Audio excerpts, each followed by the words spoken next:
and welcome to this new episode of Peace Today podcast, where we talk with people all around the world who can inspire us with stories that can help us understand each other, understand the world, and see how we can live in peace together. And today I'm very happy. I'm joined by Professor Maurits Berger, who is a professor at Leiden University on Islam and the West. And welcome. Thank you. So last year, more than a year, 1.5 years was very turbulent, especially when it also comes to the topic of your professorship, let's say, Islam and the West. And then, of course, I'm talking about everything that happened in Israel and Gaza over the past, 18, 20 months. Yeah. And our own elections. And of course, the elections that happened around the same period or shortly after the Hamas attack on 7th of October 2023. Maybe you can say, let's start maybe there. Are there connections between those two events? The overwhelming victory of a big party that is explicitly anti-Islam, and what happened in Israel? Is there some sort of link between those two events? There is a linkage. I mean, they're not connected, but in terms of impact, they are linked. I remember the day when, the day after the election results, mm-hmm. I was presenting. I was with the European Commissioner on Muslim hatred, mm-hmm. So it was quite topical at the moment. And I was supposed to have a presentation, which I prepared, and then I remembered that moment that I was presenting, I just pushed it away, and I said, ladies and gentlemen, we just had the elections, and I have been working very hard for I don't know how many years, trying to get, in our society, get people together, and I always thought that dialogue, discussion was one of the main means to do so. So I created little think tanks of my students. I mean, I have this great opportunity to be with young people all the time. Yeah. So I had created think tanks of students. I had handpicked students. I had right-wing students together with very Salafi students together in talking. And my first response to these elections was, well, that was all for nothing. And maybe dialogue is not the way to do it. I don't know. Mm. And what I was saying to these people, because we were supposed to be a think tank ourselves. Okay, we have to prepare. How are we going to do this? And I said, we have to rethink everything. Because we keep trotting in the same pace, in the same treadmill, so to say, and how to counter racism and Islamophobia and all these things, discrimination. And it's obviously not helping. So we have to reset our gears. We have to rethink. Okay, we have to rethink. That's important. But it's interesting that you say that, let's say, were you surprised by this victory in the Netherlands of the ultra-right, let's say? Yes, I was. I was surprised. I was surprised. And that maybe I was too much in my own bubble, so to say, I think, if I'm honest, afterwards I wasn't. So I think I was surprised because I would not have imagined. And that's also another thing. That in my case, for a lot of people, my imagination is too limited because it is based on the things that I think are self-evident. Of course, people will not, and apparently they are not, and that's the shock. So if we try to uncover a little bit of the background behind this victory of the ultra-right, what looking back now, it's 2 years ago almost. What happened then in society that you apparently didn't see coming at that time? What has happened? Well, first, I think it had not so much to do with Islamophobia. That was not the main reason why they won. It had to do with migration. Those two are linked, of course, but the migration then has to do with people of color, because we have plenty of migration of Europeans. We are part of the European Union. There's, I don't know how many people, we have plenty of people from United States and Canada who come working here. That's not the issue. So it's migration of people of color, mostly. And that had gained top priority. At the same time, that was the political story. What caused discontent among people in the Netherlands is very practical. Yes, and the housing conditions, health care is not working. Education, we have a lack of teachers, very basic stuff, which they promised that should be attended to, and also the fault was with previous cabinets. So it just happens that this party, I mean, it was also their political program was a one-pager with bullet points. It was amazing. So it was very clear forward, and well, that's what gained momentum. But aren't you now being too kind to those people who vote? Like, say, I sort of saying maybe they are not really Islamophobic, but they just had real problems in real life. Isn't it true that there is an actual hatred growing in society for Muslims and for strangers? Or? Yeah, well, there's nowadays I think this year and last year, there's a number of reports have emerged, the results of reports on discrimination against Muslims, and it's rampant, and it's only increasing. And I was involved with similar reports already 20, 30 years ago. So nothing has changed, it has only increased. Yeah, okay. It has increased. The only difference is that on the side of the Muslims, we are already in a second, even third generation. They're Dutch. So for them, the surprise is even bigger. Like, wait, I'm a Dutchman. Why are you treating me different? Because I look different? Or what the hell is going on? So the anger on their side is increasing. And the anger and being, they're vocal. And that, again, creates a kind of tension with, let's call them the native population, because if you still treat these people as you are our guests, so you should behave, be nice and behave, well, then that's going to clash. That's going to clash because they are not guests. They are Dutch people. Yes. And can you tell us, how does the Israel-Gaza debate play into this? Because I thought it had to be somehow connected. I was also surprised, I have to say, about the victory of Wilders, and I thought maybe, but you can correct me, maybe what happened in Gaza, what happened on the 7th of October, you think that they triggered some 9/11 thoughts. Oh, you see, these Muslims are attacking the West or something. Don't you think? I didn't see it that way. No. Okay. No, I didn't see it that way. No.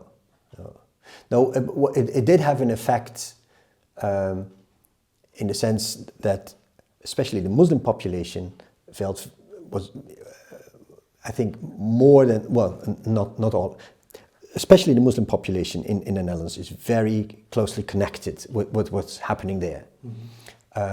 They're not alone. There's plenty of Dutch people who find exactly the same thing. But what makes it different for Muslims is that it's part of their history. But there's also something else. What I've seen, we have had similar Israel issues, so to say, here in the Netherlands, so that there was another Gaza war. One of the Gaza wars was a lot of bombing, so there was a lot of commotion here, and it was mostly the Muslim population at the time. And for them, it also reflected, so the way Palestinians are being treated, it almost reflected the way they felt here. So they're being set aside. Just because you're Muslim or because you're an Arab and you're set aside and you can do whatever you want, there is no law that protects you. There's no international law, no one cares. And now it's even grown more pronounced when it's clear in the case of Israel that it is a violation of I don't know how many international laws, and no one is upholding the law. And the same is felt by a lot of Muslims here in the Netherlands. Laws are being violated. Who is upholding the law? What is an interesting development among, and this again, the younger generation of Muslims, they go to court. They did not used to do that. And luckily for them, I mean, and for us, the courts still uphold the law. Yes. And since we're in a national environment rather than an international environment, in a national environment, once a judge says something, then that's the way it should be done. Yeah. So they can still find their rights implemented, so to say, by courts. At the same time, they see that internationally, and in the case of Israel, it's not happening at all. And that creates what is very strongly felt among Muslims in the Netherlands and in Europe, and which they see reflected in the situation of Israel and Gaza, is double standards. And that is killing. Yeah. Double standards is the worst thing. Then the whole thing comes apart. Yeah, I totally agree. So how would you say exactly does 7th of October, the genocide, I would call it genocide, I don't know how you call it, but in Gaza, how do you think it is impacting the atmosphere in Europe between, let's say, Muslim Europeans and non-Muslim Europeans? Well, I would say that in previous episodes of violence perpetrated by Israel in Gaza, it was something like, especially, it was the Muslims who would rise up. Now it's clear it's not only Muslims. I mean, it's a much wider scale of people that are completely shocked and angry with the government, and et cetera, et cetera, et cetera. Yes. And I think, I have the impression that Muslims themselves also notice that. When you see the demonstrations, it's not only Muslims. So that may be a good thing, that here we're standing shoulder to shoulder. Yes. But among the Muslims, I feel there is an extra ping. There is an extra thing, like, this is not only about injustice in general. This is also injustice whereby a particular type of people are being targeted, and we identify with these people. Yes. And we feel targeted here in the Netherlands as well. And so that's about how Muslims feel. What do you think? Because I have the impression, and maybe I'd like to hear your thoughts on it. I have the impression that it has also hardened the right-wing groups, both in the Christian world, in the atheist but nationalistic world. Let's say it has also sort of hardened. Now Israel, we will support Israel to the end. No matter, I personally cannot understand it, because you see so many. Yeah. Horrific images, but I always call the Israeli-Palestinian conflict, I call the mother of all conflicts. It's a kind of archetype of conflict. And I always feel very sorry for both the Israelis, actually, and the Palestinians, because the international involvement is enormous, but it is actually never about them. It is in the end always domestic politics, right? The way societies or countries, states respond says more about what is happening within those states than what is happening with Israel and Palestine. Just give a few examples. Iran and Venezuela, their regimes are pro-Palestinian. The population has become anti-Palestinian, not because they are anti-Palestinian, but they are anti-regime. In the United States, you have to be pro-Israel, otherwise you will never get the elections. Ukraine was pro-Israel, which I thought very, very illogical, but it is illogical, but they need the weapons from the United States, and on and on and on. It is same reason.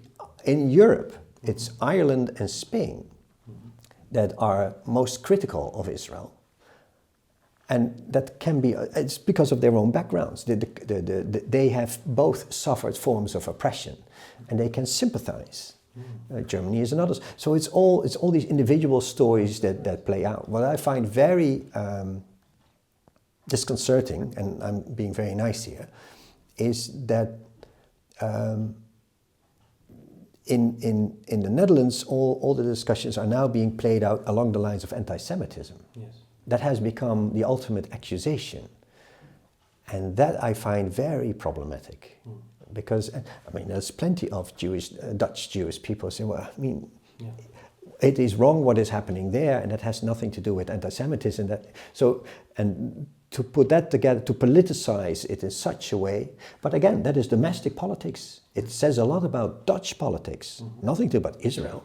But do you see a change in Dutch politics in that sense? Well, it's hardening, as you said. It's definitely hardening. Hardening also in the sense it's going to be to stand behind Israel, I would say against all odds, but that's somehow, and okay, if for some political reasons you want to do that, Okay, that's a standpoint. What I find extremely worrying is that by doing so, and it's typical that it's Western countries that are doing so, while the majority of the world is saying, well, shouldn't we uphold international law? Absolutely, yeah. And it's a minority that is... Yeah. And a minority, and it happens to be us, is for some reason not upholding international law, while we have always been proclaiming it. We were the proclaimers of an international rule-based order. Now we make the exception, so we are back to double standards. Yes, yeah. Yeah, so if we... I'd like to talk later about sort of the bigger repercussions that this choice for double standards actually has on a global standard. But I would like to just to shift a little bit for a moment to the Middle East at this point. Just what is the situation now? What do you expect to happen? We are on the end of the ceasefire, of the first period of the ceasefire. We hear already a lot of threatening language from Israel. We know that there's all sorts of things happening in Syria.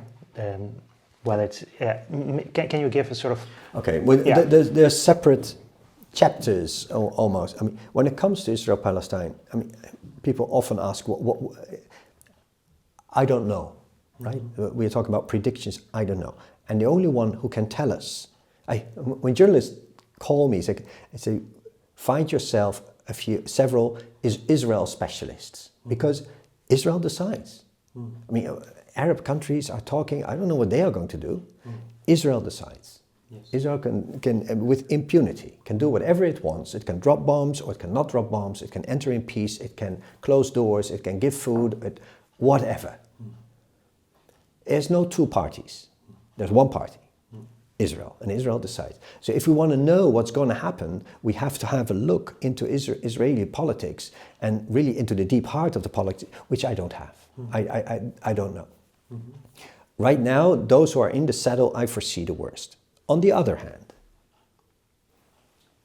there's also a very practical thing that in the occupied territories, there is a total of 5 million Palestinians. There is 2 million Palestinians who have Israeli nationality, so that's 7 million. And there are 7 million Israeli Jews. So that's 1 to 1. Yes.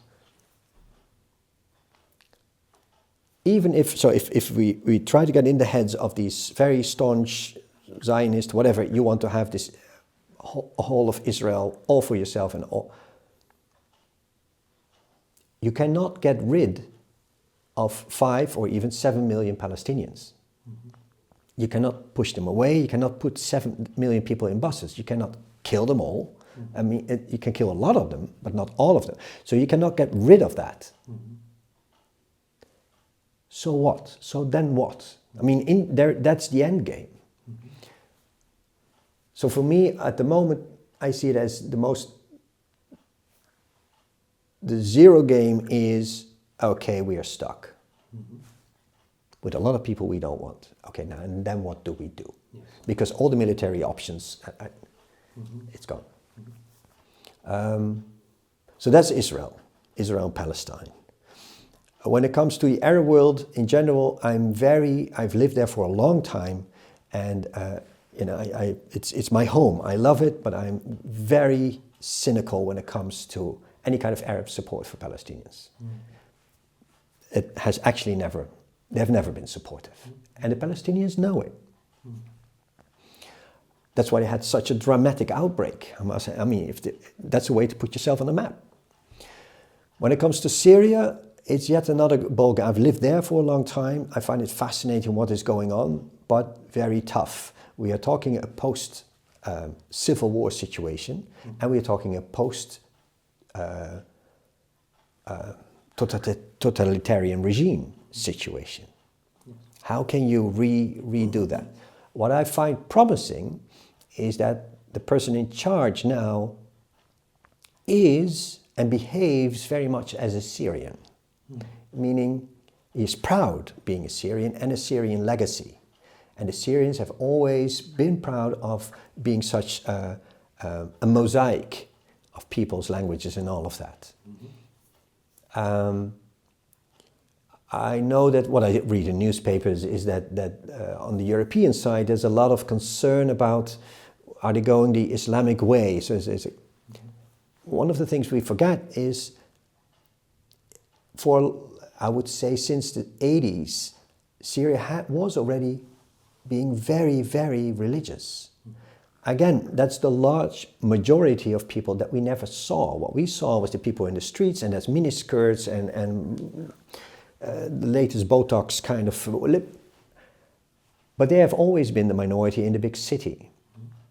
So I'm not sure whether this is such a new development. I think this is the continuation of something that had already been taking place. And they're very practical things. European Union always talks, or has been talking about, we support Syria, and one of the first things is territorial integrity. Well, the thing is, absolutely, there is no territorial integrity. There's a part around the Golan, very worrying, occupied by Israel now, the major dams in rivers are now being occupied by Israel. Turkey is the northern border. And the Kurds have their own autonomous republic in the east. How to deal with this? Is it going to be by means of war? Is it going to be by means of diplomacy?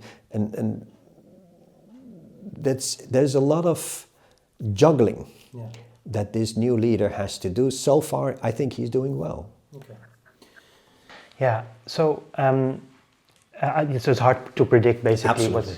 But the final the point that I take is that it's in the end it's Israel that decides when it comes course. to the Palestinians, absolutely. Yeah, but maybe also the wider region. They also have so much influence in Lebanon and whatever happens in Syria, etc.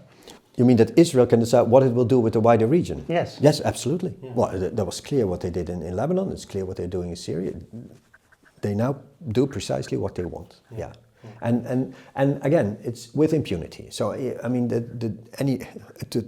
to say it in Trumpian terms, deal breaking is not a problem. Yeah, I see. So when we turn this is a very tense situation. I think it can happen. It can re-explode at any point. I think also when Trump is there. Do you take Trump's plan for a Riviera serious in Gaza, that he wants to really remove the whole population and rebuild it in a Trumpian style, let's say? Or I think it's serious. It's serious. No, serious in the sense, I cannot imagine it's going to happen, but the fact that he says so and he is serious about it may set things in motion that otherwise would not have been set into motion. I mean, maybe now Israel feels emboldened. We are going to push them out. This Mr. Maurits Berger in The Hague is saying it's 2 million, you cannot push them out. We can. Yeah. So we are in a very, I find it quite a bizarre situation also in the West and in Europe.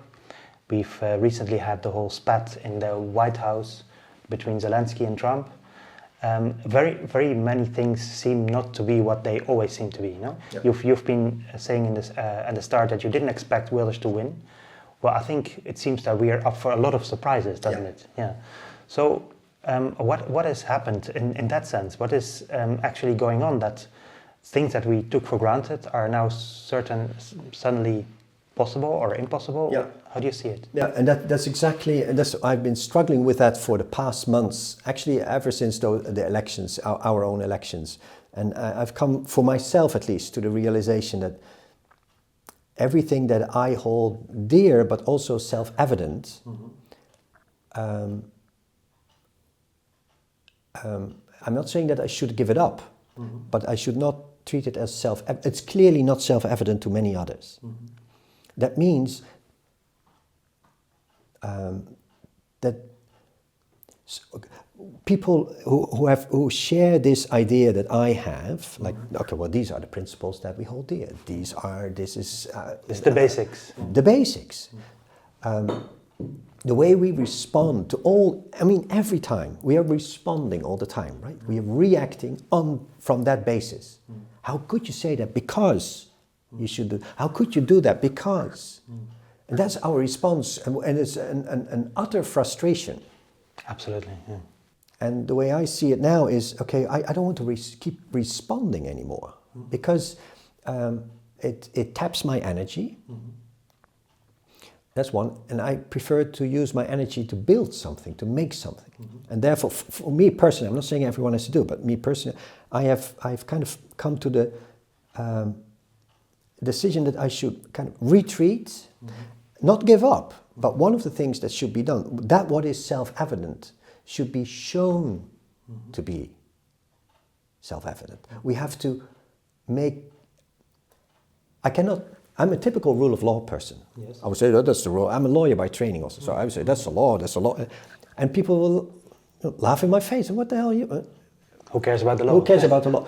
So rather than say, well, that's the law, I say, I have to explain why the law is beneficial to these people. We have to explain these self-evident principles. We have to explain them once more again. We have to do that to show people, I mean, why is it to the benefit of you and me, to the benefit of all, that we have a multilateral system, that we cooperate, which I find self-evident. Obviously, a lot of people do not. And so there is a lot of work to be done. Yes. And it's for that reason that I've decided, okay, I have to retreat and kind of reflect. Also, it means, it implies that we have to pose very basic questions. Why is the law important? I mean, we never pose that question because it's self-evident. No, can we give an answer? We can't give an answer. We have forgotten why it is important. Why is solidarity important? It's nice to be nice for other people. No, it's not an answer, especially on a global scale. And that is what we need to do.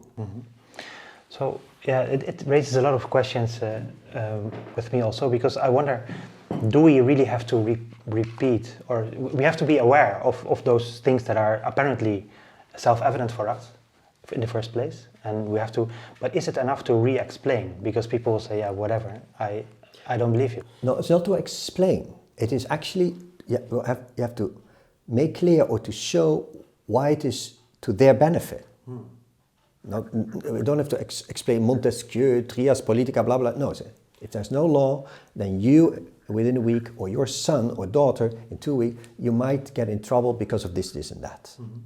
What a lot of people nowadays say, and I find that sometimes quite fatalistic, is that, yeah, first the crisis has to become really bad. People have to, the system really has to crash, like the Second World War. And then we'll realize, oh yeah, human rights was important. I don't like it because I don't want a world war in order to us to realize that. And of course, it's true, there's a logic behind it. But can we... I agree with you. If you could do that just a few steps earlier, that would be really nice. That we can avoid a complete catastrophe. And but looking, what has happened that all these things become less self-evident? Is it just the history that we forget, and that the new generation are born that don't know about war or about persecution, or is it that we have become too luxurious that we think we? Yeah, all these things play a role, but I would say in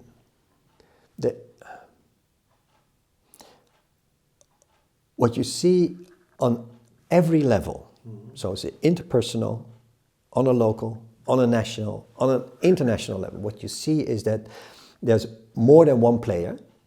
They call it a multipolar world. There's more than one player. There's not just one boss. There's many bosses. Also here, you're not a boss, I'm not, and which doesn't have to be bad in itself. But the second thing that has evolved, that has grown, is the antagonism among all these layers. So it's countries among each other, it's people. I had a meeting not so long ago with a mayor in one of the largest cities. And they're called a kind of a roundtable meeting, is discussing all these global events have such an impact on our society here within the municipality. How do we deal with that? How do we work with that? And so you see on how many levels this is, and that is, it makes people panicky. On the other hand, everyone is contributing to that too. you just told me that you're on several app groups when it comes to Israel and Palestine. I mean, I'm sure that it erupts every now and then. I've noted when I was in my student hall, it exploded. Yeah, can you tell a little bit about your experiences at Leiden University? So we were one of those universities where a large group of students was very vocal in what they call pro-Palestinian and therefore anti-Israel, etc. And then the universities did not really know how to respond, so they became even more antagonistic. And I, at a certain moment, because I have very strong opinions on what Israel should stand for, and especially from a legal point of view, etc., etc. And I thought, this is not where I want to go. And I have Israeli students. There were Palestinian students. I think, was 60 nationalities. And I had one or two of those Israeli Palestinians all in tears because I don't know what to do. And I said, okay, why don't we start a peace academy? And one of the things, I don't know if you ever noticed, but in academia, we have conflict studies, we have security studies, we have terrorism studies. Hundreds of students. There's no peace studies. No, true. The only place I know is in Dublin, which is Ireland, because of their background. I thought that is interesting. And very often peace is discussed as the absence of war. I said, no.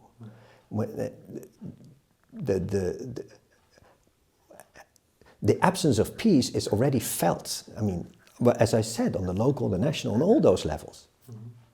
So, but okay, with regard to Israel-Palestine, let's come together. And we had a group of students, so there was Israeli, there was Palestinian, and there was a number of students. And it turned out all of the students came from a background of conflict. So Dutch, Afghan, German, Iranian, Pakistan. So they were all, we had the Turkish and the Greek Cypriots. I mean, they were all there, Irish. And what was interesting, the first round was also, why are we doing this? Why are you participating? And all of them said, this gives me hope. I want to, because all the shouting, I'm getting more and more angry and agitated and hopeless. I need some hope. So that was one thing. How did it go? Well, that's interesting because it did not go so well. And it also had to do, there's two things. One was, I think I asked too much because it is, well, I'm sorry for the word, but it's almost like a mind fuck that you're going to ask somebody, okay, imagine that in 10 years, 15 years, 20 years, they finally are going to sit together. Now, what will be the elements of peace that you need? How can we prepare for that? And they couldn't deal with that because at the same time on their phones, there was real time. So they said, well, and so it's very much the injustice is taking place now. Yes. We need to do something now. Exactly. And I said, no, this is one of those moments where you have to prepare, you have to go ahead. And I had exactly the same, and it's not only students that have problems with that. I had exactly the same situation. It was a few weeks ago. I was in Amman and we had a round table discussion with aid workers and all of that, and people from embassies, and it was a closed discussion. And I noticed all of them were people who are working and dealing with conflicts. So these are hands-on people, but they can only deal with the stuff that is happening now.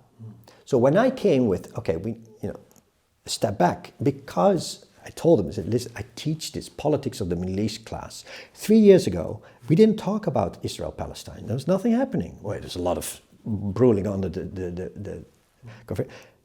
Now, it's the only thing we talk about. I predict that in 5 years, we won't be talking because then something else is happening. And this is the Middle East. There's one conflict after the other, and we just kind of jumble over each other, following one conflict of the other. Can we take a step back and prepare for a few things that we think need to be done to either prevent that or to help that? So this notion of a peace studies or peace academies thing, how about that? We set it up and we send it, we work together with Ireland, and and a lot of them thought, this is a great plan. But then one of them said, so there's the former Jordanian ambassador, I said, yes, but what about here, now, the thing is on fire. Exactly. I said, I know. I'm not saying don't tend to the fire. But there are so many people already here who are doing that. We need a few people who start to prepare the grounds. I mean, Trump did the same thing. Let's do a Trump. He prepared. It's clear that he prepared. He prepared. He had the time, he took the time. And we're still very scared of what it's going to do with regards to the Middle East, but... Oh yes, it's extremely scary. But the thing that he prepared, it made sense. And we are putting all our energy in responding, tending to fires, and to crises. Does it mean that we focus more on the sources of conflict or the causes of war? Or what would it mean that we... I think... Yeah. Because you're actually then in the business of preventing escalation, no? Yeah. That's what it is. Yeah. Yeah. So what does it entail? Because I think, okay, well now I become a little bit pessimistic, but I think that Israel-Palestine is not a standalone issue. The way it is being dealt with Western countries is quite telling. It's also not a standalone issue. To my mind, everything that's, and here we go again, everything that is self-evident, the rule of law, a world order, multilateral cooperation, it's crumbling right under our feet. And it's not only international. I've already noticed when I had these think tanks with students and all of that, it's also crumbling under our feet here in direct relations. There's more, so in my field of expertise, Muslims are more confronted with discrimination than ever before. What the hell is going on? So the notion of peace has to be reinterpreted or restructured, whatever, in a much more personal way. This is not something out there, funny countries far away, and let's see how they can make Azerbaijan, Armenia. No, it's right here. It's in my city. It's in my university. Because it's also the way we talk and we deal with each other. So I think we have to start really small. But you ask a lot, like what I find trouble... Sorry. No, I'm not asking a lot. I'm asking something very small. No, I mean, you ask a lot for people who are part of the victim category, let's say. Yes. So if you're Palestinian and you see your theoretical brothers and sisters being murdered, it's very hard to ask that person step out of it and be tolerant. I won't ask that. But the same for Ukrainians if they see bombing of their cities or whichever conflict in Africa or Latin America. Yeah. It's always very hard, especially when the fighting is going on, to ask a person who is feeling under pressure and feeling scared for the family, for instance, to ask them to be somehow tolerant and say, let's talk peace. No. So how do you mean? I'm not saying tolerant talk peace. I'm saying two things. On the one hand, I say consider, because I'm not saying people have to, but consider that you, rather than getting completely eaten away by utter anger and frustration, which is justified, of course, can you step back and say, I'm going to prepare for when the war is over. I'm going to, I'm going to be a medic, I'm going to be an engineer. So I'm going to pursue my studies, so that I can rebuild, and I'm not sure it will ever come. But so that's one thing. The other thing is, what I mean on a very personal and a small level is, how do we, and each individual, how do we actually talk about these things? So for one thing, okay, when it is the Ukrainian who doesn't want to talk to a Russian, of course. Yeah. But, I'm now complete. I have a very small anecdote. We had a Ukrainian refugee girl who lived with us.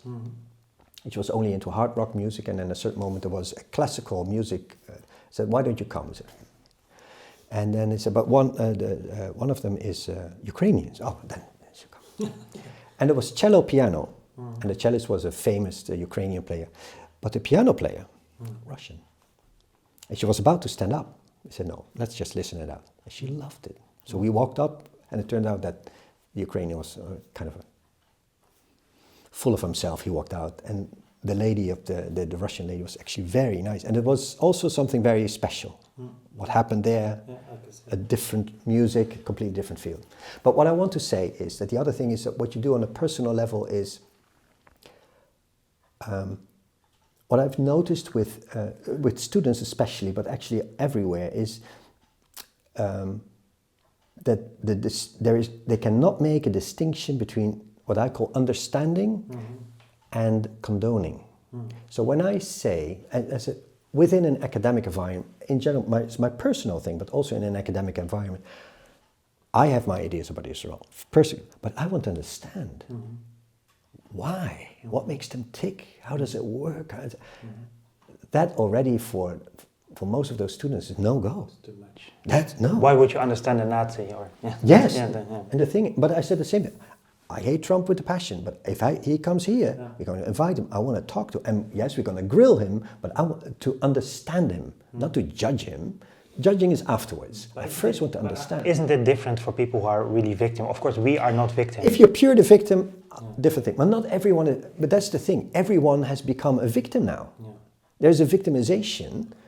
How many Palestinians do we have here? Not so many, with all due respect. But you mean that is not fair, or not just to pretend that you're a victim of something, or? No, I mean, people identify so much with the conflict that they become they feel or they are a victim themselves. And I sometimes, and now I'm going to be a little bit harsh, but I sometimes find that a little almost selfish. This is about you. Yeah. No, make it about yourself. Yeah. It should be about the Palestinians. That's absolutely right, and I think a very fair point. The thing that I have is that's maybe problematic in this sense is that we feel that there is there are conflicts in the world which are, let's say, maybe less ideological. They're tribal. They have all sorts of wars have all sorts of causes, but it seems that I think what makes people maybe even more harsh in this is that there is a group which is very much ideologically sort of seem to be proud of their them being the bosses, let's say, that's both in nationalistic spheres as in Zionist spheres, and sort of you deal with sort of very deeply ideologically people who are not apologetic about the violence that they and the ideas that they have about migrants or about Palestinians, about Muslims, whatever. So which makes it maybe like if you say, for instance, you meet that Russian piano player. This is just a Russian that happens to be part of the group that is seen as the aggressor. But as a Russian, she is just a Russian, and she's just a person, a human being. But we now deal sometimes with people who are not just happen to be part Dutch or German or whatever, but they're ideologically, nationalistically Dutch, and which means that they hate this and they hate that, or they're ideologically Zionist, which means they hate Palestine, whatever, and maybe also the other side. So, the funny thing, I don't think I'm not sure how much hating there is. I think there's more fearing. Yeah. So I think Israelis. I mean, one of the things that came up during this Peace Academy. So, okay, what is a commonality that they have? And one of the commonalities that came out was an existential fear of the other. Yeah. The other is going to wipe me out. And one is doing a better job than the other. That's clear, but that both shared it. So even Israelis shared it. I remember I was in Israel in the 90s, and some kind of occasion, there was a general who said, I wish my people, Israelis, would not feel so threatened because we are the most powerful nation here in the region. We don't have to be afraid. And fear is a part and parcel also of an Israeli, perhaps also a Jewish identity. So that is one of the, but it's also in the Netherlands. When what we may call Dutch people, they're not hating Muslims. They are afraid that Muslims take over. They are afraid that Muslims or any kind of foreign, non-Dutch person might threaten certain parts of our culture. We have this as an example. Yeah. Yeah. Well, I think. Oh, sorry. Yeah. Yeah. Sorry. No. Yeah. Example. We have this feast called of Santa Claus and Black Pete. I participated in it. I mean, that's who we are. That's the great thing. Until it kind of, we needed outsiders who told us, what the hell are you guys doing? This Black Pete thing. And also people of color in the Netherlands who gradually said, I don't feel comfortable. What are you doing? And then I realized that is very odd. That discussion, that kind of snatched the heart of Dutch culture, so to say. I mean, I've seen grown men cry. Now we have to give up that too. And that threat. So it becomes an existentialist threat as well. The foreigners are seen as an existentialist threat to I think you're saying something super crucial, actually. That actually fear might be one of the strongest motivators for conflict and war. And not conflict and war. Fear is something that makes you lash out. Fear makes you break all the rules that you otherwise would have. The veneer of civility will crumble. It will, if you're in fear, you will do anything. But shouldn't that then also be part of the 5-year plan, let's say, let's say to focus on which fears are being built up? Because there are, of course, also intentional parties that fuel fear, that profit of fear. Yeah, but it is the fact that they become so popular means that it is widely shared. Yeah. In the Netherlands, it's very interesting that in previous elections, parties who were kind of anti-Muslim or anti-foreigner, they got a lot of votes from regions where there were very few Muslims. So it's also something that is perceived as such. Yes. And that the perception of the others who are out there to get me. So we have to finish this discussion, even though it's super interesting. So I'd like to close off with something that you already know, like you say, I find it very inspiring, and I think we should take a step back. Of course, we should also react, I think, when something atrocious things happen. And I find myself also, it's tiring because so many things are happening that are just beyond horrible. So, but you can't keep doing that all the time. So for all those who want to join you in taking this time and taking this reflection time, what would you tell them? With what message would you sort of send them away? There's a few questions you have to answer yourself. Mm-hmm. The first is, how do you want to spend your energy? Mm-hmm. Right? So in my case, I felt my energy was being tapped. Yeah. I was deflating because I got so upset about all these things. If you want to do something, clearly you cannot do something about the war. Clearly we cannot solve a migration per se. So then the next question is, what can I do in my immediate environment? Just how do I talk to others? How do I respond? And what is the drive? Am I afraid of something? Why am I so angry with the other? Because they don't understand me?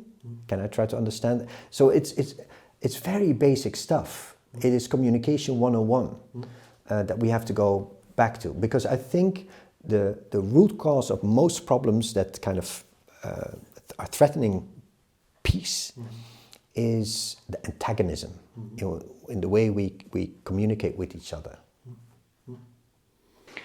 All right. Well, thank you so much for this discussion. I enjoyed it a lot, and thanks for giving us an insight in your reflections on all the things that are happening. And it seems that although there's a lot of horrible things happening, that you also are hopeful in a sense that we can try to find this way of dealing with each other. Thank you for the invitation. Thank you so much.